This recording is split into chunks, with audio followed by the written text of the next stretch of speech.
Bien-aimés dans le Seigneur, salut. La deuxième partie de notre enseignement sur la mentalité du royaume. Et c'est toujours le même verset, 2 Corinthiens 11, verset 3. Où la Bible dit qu'il craint que nous soyons corrompus dans nos pensées. Comme Ève a été séduite par la ruse du serpent dans le jardin. Le même serpent parle encore dans le jardin. Cette chose qui te dit dans ton esprit, est-ce que c'est réellement Dieu qui a dit qu'on obéit à toute la parole? Est-ce que c'est réellement, la Bible contient réellement la parole de Dieu? Est-ce que c'est possible de vivre dans la sainteté? Est-ce que ça c'est la voix du serpent qui te parle dans ta pensée? Mais je suis venu avec une bonne nouvelle ce jour.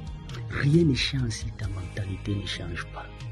Les plus grandes victoires ont été vaincus dans la pensée avant d'être réalisés dans le physique.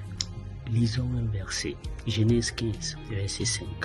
Dieu dit à Abraham, regarde le ciel, contemple les étoiles, telle serait ta descendance. À travers les étoiles, Abraham pouvait quantifier, mesurer sa descendance. Ce que tu ne peux pas voir, tu ne peux pas posséder. Tu ne peux pas avoir la victoire avec une mentalité de perdant. Tu ne peux pas dominer avec une mentalité de perdant dans le royaume de Dieu. Change ta mentalité, bien-aimé. Pense à ce que Dieu dit et non à ce qui t'arrive. Lisons encore notre verset dans Marc 11, verset 24. Jésus dit quelque chose de pertinent.